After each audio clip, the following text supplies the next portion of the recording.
खबरें जो आपको सीधे जोड़ती हैं हमसे, जिनका आपकी जिंदगी पर होता है सीधा असर।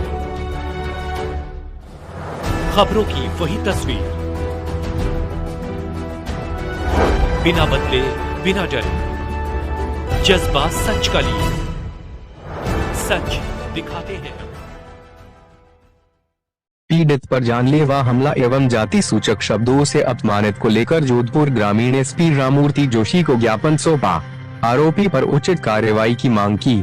जोधपुर दुकान दी लीविक नाम से शिकारगढ़ चौराहे पर आई हुई है, जहां मेरे कर्मचारियों के साथ दिनांक 16 दिसंबर 2024 को शाम करीब 9:00 बजे अभिषेक मनोज ने गाली गलौज कर मारपीट की, जिसकी सूचना होने पर राहुल, पवन, पंकज दुकान पहुंचे तो अभिषेक, मनोज, रेक्स उर्फ राकेश इनके साथ 20 से 30 अन्य लोगों ने 2 कारों व 3 मोटरसाइकिल पर आकर मुझे मेरे भाइयों के साथ जानलेवा हमला कर चोटें कारित की तथा हमें जाति सूचक शब्दों से अपमानित किया। इस पर मेरे द्वारा पुलिस थाना एयरपोर्ट में प्रथम सूचना रिपोर्ट संख्या 224/2024 दर्ज करवाई गई थी, जिसमें पुलिस ने राकेश व अभिषेक को गिरफ्तार किया है। इतने समय पश्चात भी पुलिस ने अन्य अभियुक्तगण को आज दिन तक गिरफ्तार नहीं किया है। इस पर मुझे प्रार्थी द्वारा माननीय राजस्थान उच्च न्यायालय के समक्ष एक फौजदारी विविध याचिका सख्त 337/2025 प्रकरण में निष्पक्ष व त्वरित अनुसंधान के लिए प्रस्तुत की थी, जिसमें माननीय उच्चतम न्यायालय जोधपुर द्वारा अपने आदेश दिनांक 18 फरवरी 2025 को आदेश पारित कर मुझे श्रीमान के समक्ष एक लिखित प्रतिवेदन में प्रस्तुत करने हेतु आदेशित किया था। माननीय राजस्थान उच्च न्यायालय जोधपुर के आदेश दिनांक 18 फरवरी 2025 की पालना में श्रीमान के समक्ष लिखित प्रतिवेदन प्रस्तुत कर रहा हूं, जिसके संबंध में निष्पक्ष व त्वरित अनुसंधान किए जाने हेतु अनुसंधान अधिकारी को निर्देशित करावे। प्रकरण में अभियुक्तगण के बेजा राजनीतिक दबाव के चलते पुलिस ने केवल 2 ही व्यक्तियों को गिरफ्तार किया है, जबकि प्रार्थी व प्रार्थी के भाइयों के साथ मारपीट करने वाले मनोज व कई अन्य व्यक्ति आज भी खुले घूम रहे हैं एवं पुलिस द्वारा राजनीतिक दबाव में उनके विरुद्ध किसी भी प्रकार की कोई कार्यवाही नहीं की जा रही है। पुलिस अभियुक्तगण के दबाव में मनोज, दिलराज व अन्य व्यक्तियों के नाम निकालने के प्रयास में है। अनुसंधान अधिकारी द्वारा अन्य व्यक्तियों की संलिप्तता के संबंध में अभी तक प्रार्थी व उसके भाइयों से किसी भी प्रकार की कोई पहचान परेड की कार्यवाही भी नहीं करवाई गई है। अनुसंधान अधिकारी पर अभियुक्तगण के बेला दबाव का अंदाजा इस प्रकार लगाया जा सकता है कि प्रार्थी व उसके भाइयों के साथ दिनांक 16 दिसंबर 2024 को मारपीट व जानलेवा हमले के करीब 20 से 25 दिन पश्चात अभियुक्तगण के साथ मिलीभगत कर पुलिस ने एक झूठी रिपोर्ट संख्या 22026 प्रार्थी के विरुद्ध ही दर्ज कर प्रार्थी व प्रार्थी के भाइयों को गिरफ्तार कर जेल भिजवा दिया।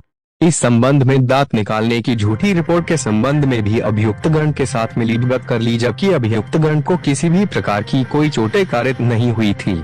पुलिस ने अभियुक्तगण द्वारा प्रयोग में लिए गए किसी भी वाहन को अभी तक जब्त नहीं किया है, जबकि अभियुक्तगण 2 कारों व 3 मोटरसाइकिल पर सवार होकर आए थे। अनुसंधान अधिकारी ने इस संबंध में कोई अनुसंधान नहीं किया है, इस कारण अनुसंधान अधिकारी को का वाहनों की जब्ती हेतु आदेशित किया जाना न्यायोचित है। प्रार्थी अपने पिता व परिवारजनों के साथ व्यक्तिगत रूप से कई बार जाकर अनुसंधान अधिकारी से मिला है। अभियुक्तगण के विरुद्ध कार्रवाई कर अभियुक्तगण को गिरफ्तार करने का निवेदन किया, परंतु अनुसंधान अधिकारी हेमंत कलाल उल्टा परिवादी पर ही भड़क जाते हैं और परिवादी के परिजनों को खुलेआम धमकी देते हैं कि इस प्रकरण को लेकर मेरे पास आए तो आप लोगों को भी जेल में डाल दूंगा, राजकार्य में बाधा का ऐसा मुकदमा बनाऊंगा कि कई महीनों तक बाहर नहीं आ पाओगे। इस प्रकार अनुसंधान अधिकारी ने प्रार्थी के परिजन, वरिष्ठ नागरिक को भी अपमानित किया और कार्यालय से धक्के देकर बाहर निकलने दिया। जेरी अनुसंधान अधिकारी का रवैया स्पष्ट रूप से मकसदपूर्ण दिखाई पड़ रहा है। अनुराधान अधिकारी देता कसे राजनीतिक अन्य दबाव में कार्य करते हुए अभियुक्तगण के विरुद्ध कोई कार्यवाही नहीं करते हुए जन का नाम प्रकरण से निकालने पर बता क्या मामला है? दिनांक 16 दिसंबर 2024 रात को 10 बजे शिकारगढ़ में मेरे बच्चों के साथ मारपीट हुई थी। उसकी एफआईआर हमने 16 तारीख को रात को 10 बजे दर्ज करवा दी थी। उसके बाद 10 दिन तक हमने जो नामजद आरोपियों के नाम बताए थे, उनमें से किसी को गिरफ्तार नहीं किया। क्या नाम? उनका नाम था अभिषेक और एक रेक्स, एक मनोज और एक दिलराज। लेकिन उसमें क्या दिलराज का नाम आपसे रंजिश? हमारी कोई रंजिश नहीं थी। हमारी वहाँ पे दुकान थी तो दुकान पे वो लोग आते जाते थे और उसके बाद में इनके किसी बात को लेके झगड़ा हो मैं गया। एटीन सब बताया तो वापस उसके आपसे रंजिश तो नहीं है तो फिर हमारी कोई रंजिश नहीं थी, न कोई हमारे बच्चों की रंजिश थी।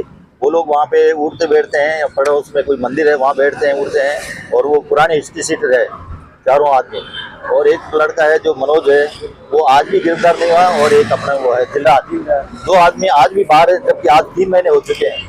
हम अपने पुलिस कमिश्नर से मिले, उसके बाद में हमारा ऐसे एसटी में मतलब केस दर्ज हुआ, नहीं तो उससे पहले हमारे को टरका रहे थे एयरपोर्ट पुलिस थाना।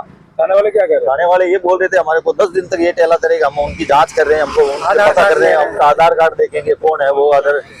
तो उसके बाद हम लोग गए डिप्टी कमिश्नर साहब के पास गए, राजेंद्र सिंह जी के पास, उनको हमने लेटर दिया। उसी दिन उन्होंने हमारे SC/ST में एक्ट में दर्ज करके और हमारी जांच अधिकारी ACP हेमंत कलाल को सौंपी। वो भी हमारे 10 दिन तक टहला करेगा, हम जांच कर रहे हैं। फिर उन अलग पार्टी जो है हमारे खिलाफ मुजरिम है, उन्होंने हमारे खिलाफ बच्चों के खिलाफ 3 जनवरी 2025 को FIR दर्ज करवाई। उसके मतलब 18 दिन बाद में, उसके बाद में 16 तारीख तक उन मुजरिमों को फिर भी नहीं पकड़ा उन्होंने। 16 तारीख को हमारे बच्चों को गिरफ्तार करके उन्होंने और उनको भी गिरफ्तार किया।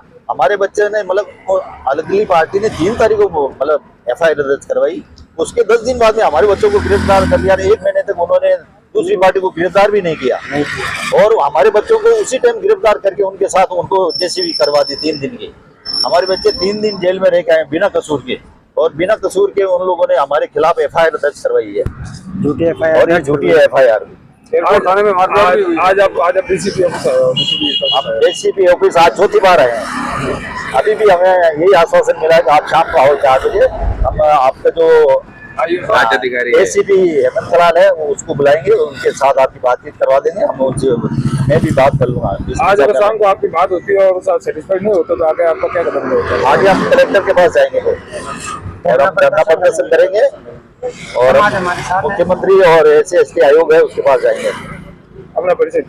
मैं मूलचंद नायक, बाबूपुरा जोधपुर।